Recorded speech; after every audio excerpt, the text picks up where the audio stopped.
China has not flinched on the geopolitical stage as it aims to compete with the mighty United States. And now, China may be preparing to invade Taiwan. Don't believe us? Well, today we're diving into a report from the US Department of War that provides all the proof you could possibly need. In this video, we'll cover what the report has to say about China's strategic military ambitions, how it's executing on those ambitions, and how China's adversaries are responding. My name is Nick, and you're watching Coin Bureau Finance. First up, I must make one thing absolutely clear. I am not a financial advisor, and nothing in this video should be considered financial advice. This is just purely educational content meant to inform you about China's military movements on an increasingly fragile geopolitical stage. And if you want to see more content like this, then hit those like and subscribe buttons, click that notification bell so you don't miss our next video. Okay, the document we'll be looking at today is a US government annual Pentagon report titled, quote, Report to Congress on Military and Security Developments Involving the People's Republic of China 2025. We'll just be covering the most important details today, but if you want to read the full 100-page report yourself, there's a link to that down in the description. Now, why should you care about this report? Well, because Congress has required some version of this report for 25 years, and in that time, we've never seen a report quite like this one.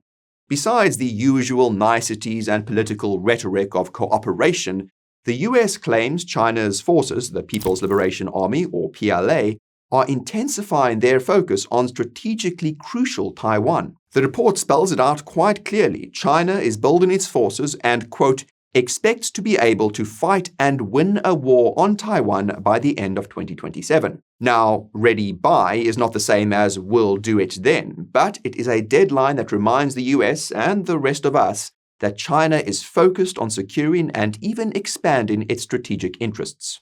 In that vein, the report covers more than China and its activities with respect to Taiwan. The Department of War describes China's strategic center of gravity as the first island chain, and that's Japan through Southeast Asia. The report says that as Beijing grows wealthier, it's logical that its military grows toward global power projection too, and Taiwan is the lock on that gate. The mindset is there in the wording. The PLA measures itself against the United States, and Beijing presents the fight as a whole-of-nation mobilization, quote, national total war. And that's much of the reason why the report also treats tech, industry, cyber, and space as part of the battlefield, and more on that a bit later. So, as we dive deeper into this report, you'll see that it gives us capability timelines, force posture, and real-world operations. And these are the closest things to proof of a brewing Chinese invasion of Taiwan you'll get without classified intel. So, what exactly is China doing to escalate things? Well, for starters, the PLA doesn't need to fire a single shot to change the reality around Taiwan. China has implemented a state of almost war by default, including jets pushing at airspace limits, ships posting offshore, and Coast Guard patrols that blur into military pressure. The report says you can even see the shift in Beijing's language.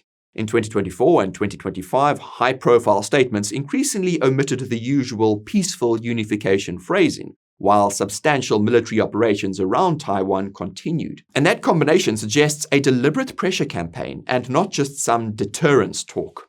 But the harder numbers don't lie. As of late November 2024, Taiwan had detected roughly 2,771 PLA aircraft entering its air defense identification zone that year, up from about 1,700 across all of 2023. The report also notes centerline crossings became a major share of PLA air activity around Taiwan in 2024. At sea, China wasn't just visiting to say hello. They kept 5 to 9 vessels around Taiwan for roughly 75% of days in 2024. It's intimidating to say the least. And then there are the so-called Joint Combat Readiness Patrols, 38 of them in 2024 to be exact.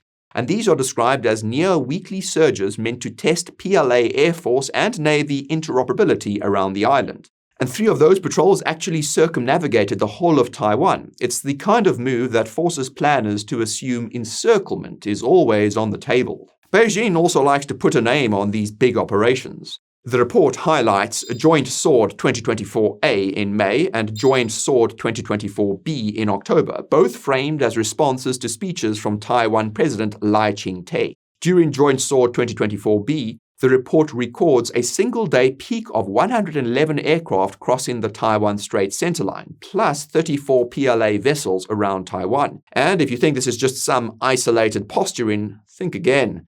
China escalated things further in the last few days of 2025 with the PLA's so-called Justice Mission 2025 drills.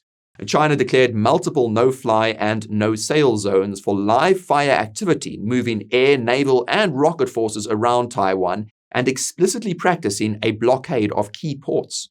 Taiwan condemned it, and it also comes days after a massive US arms package. More on that a bit later. As they say, practice makes perfect. If China encircling Taiwan in military exercises becomes routine, the psychological boundary has already moved, and that spells trouble. Now, if China wants to take Taiwan in any kind of smooth fashion, it would also have to convince Washington that intervening just isn't worth the risk. And how might China do that? Well, by using its vast resources to build up a massive arsenal of heavy-duty weaponry. China had an officially announced defense budget of around $231 billion in 2024. However, as the Pentagon's report outlines, there's a consensus view from governmental and private bodies worldwide that puts the actual number well above $300 billion. And apparently, China is putting that budget to work. The US report says Beijing has continued expanding its nuclear warhead stockpile, holding somewhere in the 600 number through 2024. And this expansion is still being assessed as on track for over 1,000 warheads by 2030. And it also referred to a previous test, a September 2024 open ocean launch of an unarmed ICBM, or intercontinental ballistic missile, from northern Hainan.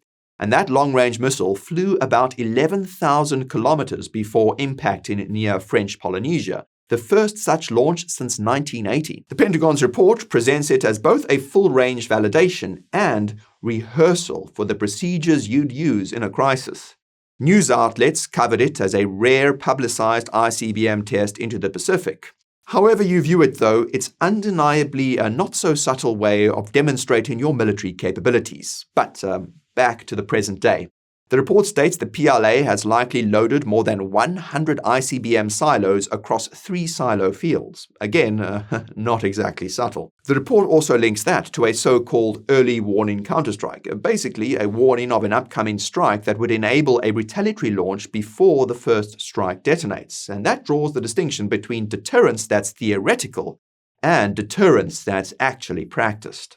But if we bring this back to Taiwan and the US response, the report warns PLA strikes could potentially range about 1,500 to 2,000 nautical miles from China. And in enough volume, this could seriously challenge and disrupt US presence in an Asia-Pacific conflict. And the report even includes an expanding silo fields graphic, because this buildup isn't abstract anymore, it's visible and measurable. China is moving fast, and these developments cannot and should not be underestimated by any adversaries. And if you want to remain informed about these developments, along with others in politics and finance, then you should sign up for the free Coin Bureau Finance weekly newsletter. We also have some exclusive deals for Coin Bureau Finance viewers, discounts, bonuses, and promotions on finance tools that might help you navigate this increasingly wild geopolitical landscape. Simply click the link in the description or scan this QR code. Back to the video. So, China is clearly building up its arsenal of missiles, and military exercises surrounding Taiwan are becoming increasingly intimidating. But how can China maintain its presence around Taiwan and elsewhere to bolster its strategic position? Well, dominating the seas for a start. And sure enough, the loudest symbol of presence at sea is the aircraft carrier, a floating airbase that can loiter, surveil, and keep jets overhead without asking anyone's permission. The US Department of War stresses one military milestone here. In May 2024, China's Navy completed the inaugural sea trials of its third aircraft carrier, Fujian, its first locally designed carrier and first flat-deck design. Fujian's catapult launch system is a massive step forward, a big step up from the ski jump ramps on China's earlier carriers. Fujian isn't an invasion plan by itself, but it does signal a navy being built for sustained offensive operations, not just a coastal defense. The US report also sketches the future air wing of the stealth fighters, early warning aircraft, helicopters, and drones. So, the focal point here isn't the ships themselves, but rather the attacks China can launch from them. And then, of course, there's the scale. The report says the PLA Navy aims to produce 6 aircraft carriers by 2035 for a total of 9. Whether or not that timeline actually holds, the direction of this is clear. More carriers means more training cycles, more chances to sustain pressure at distance, and increased ability to execute a devastating attack. In the report, the Department of War also outlines China's operational side maturing. In October 2024, China's 2 operational carriers conducted dual carrier operations for the first time. Now, 2 decks operating at once forces real coordination and command and control across multiple formations. In other words, China's navy is becoming increasingly capable. Another major element behind all of this is an industrial story that's often overlooked if you focus purely on publicized military exercises. The report calls China the top commercial ship-producing nation and mentions their shipyard expansion capacity, including a major new yard on Jiangxing Island. And this has been backed up by the media, which has also been reporting on warnings that China now holds more than half of the world's commercial shipbuilding market. Now, one important detail the report also highlights is that there's no sign of China rapidly adding more of the main ships needed to carry troops and vehicles for amphibious landings. So it's still unclear how much landing capacity China really has.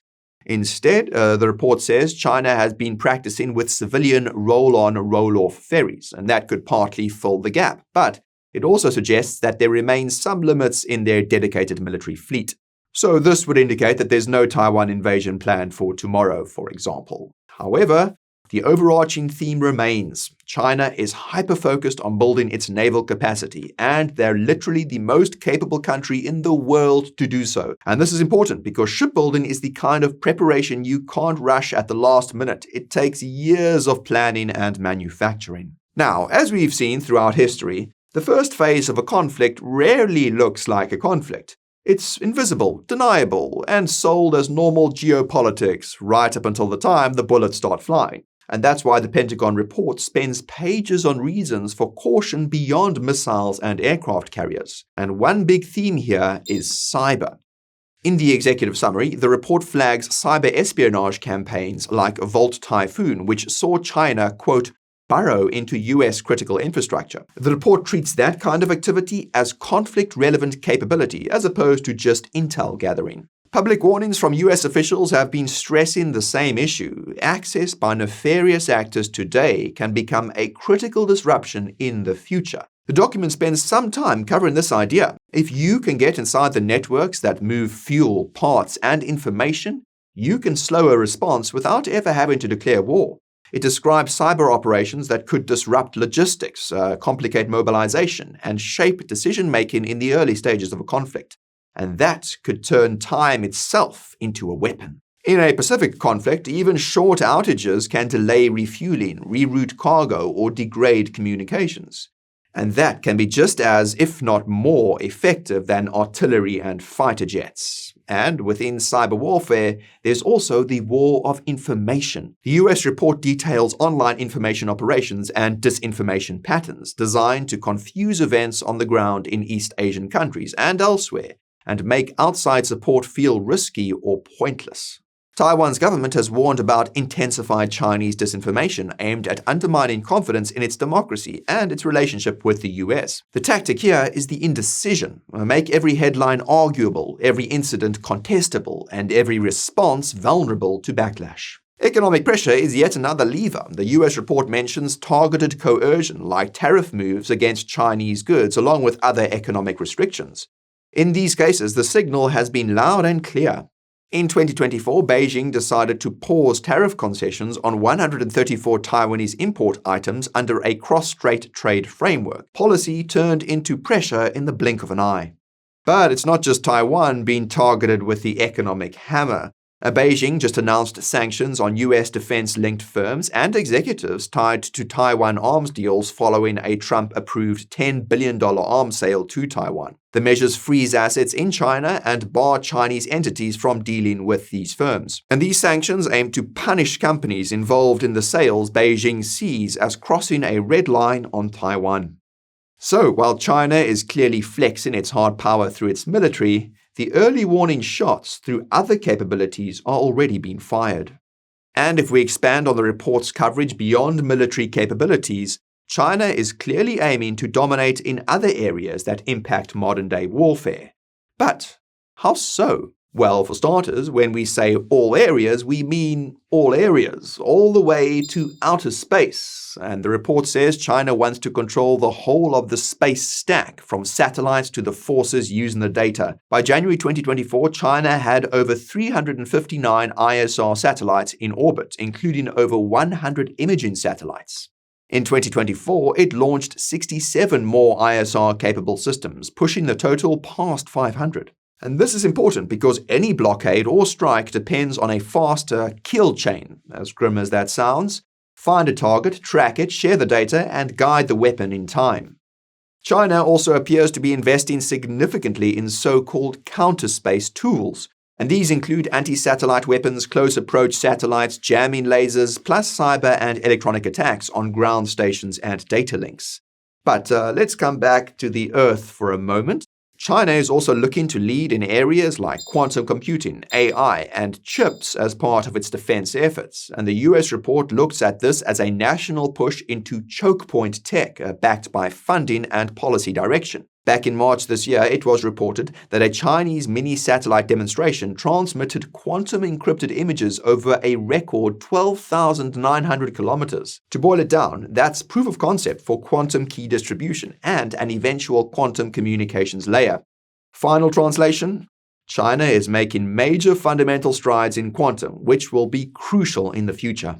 So, we've covered much of the report's detail on how China is beefing up its military, expanding the scope of its strategy, and eyeing up Taiwan. But how are China's adversaries reacting? When it comes to Taiwan in its own right, the US report describes one big push toward resilience. In 2024, President Lai set up a whole-of-society defense resilience committee to pull government agencies, NGOs, and corporations into one continuity plan for crises. The strategy focuses on civilian training, stockpiling critical materials, securing infrastructure, bolstering medical and evacuation systems, and protecting communications and financial networks.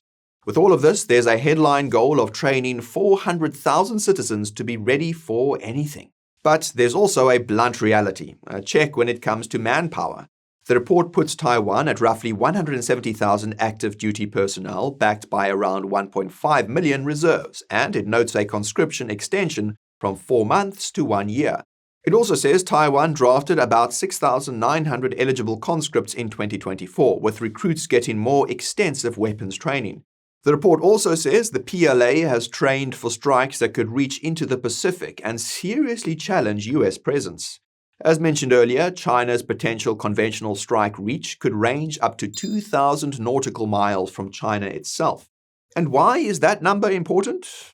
Well, for one thing, the US island territory of Guam sits inside that range. That's where runways, fuel, munitions, maintenance, and command links enable the US to operate strategically in the Pacific. Sure enough, Washington is continuing to spend heavily to harden the island, even as the engineering is messy and the price tag keeps rising. US allies in the area have also perked up following China's recent military moves. Japan has beefed up its defense budget to record levels, with more long-range weapons and more focus on integrated air and missile defense. Around the region, the US is also widening access and basing options with other partners like the Philippines and South Korea, and these include expanded US access to additional military sites for joint activity and support. After all, the report presents China as a pressure actor across the Pacific, the South China Sea specifically, and beyond. In that same light, it looks at deepening China and Russia defense ties, including closer military coordination that could complicate US planning in more than one theater at once. So, needless to say, the US must maintain key strategic relationships across the globe. And finally, there's one more thing to mention in all of this. The Pentagon's report doesn't present China's PLA as frictionless. It highlights corruption investigations across the services that can disrupt operations and readiness in the near term, even if Beijing hopes crackdowns improve performance over time. But of course, that doesn't diminish China's official stance on Taiwan and Beijing's hyper-focus on maintaining control of the region at a minimum, or being capable of gaining full control by the end of 2027. The question of Taiwan's fate is only going to become a thornier one as time goes on. Well, those were the main takeaways from the US report on China's military movements and intensifying focus on Taiwan. But what do you make of it? Is China actually building up an invasion of Taiwan? Or is this a looming threat that will never materialize? Let us know your thoughts in the comments down below. And if you thought the idea of China rushing to dominate space sounded like science fiction, then you need to check out our latest video on the space war right over here. That's all from me now. As always, thank you very much for watching, and I'll see you the next time.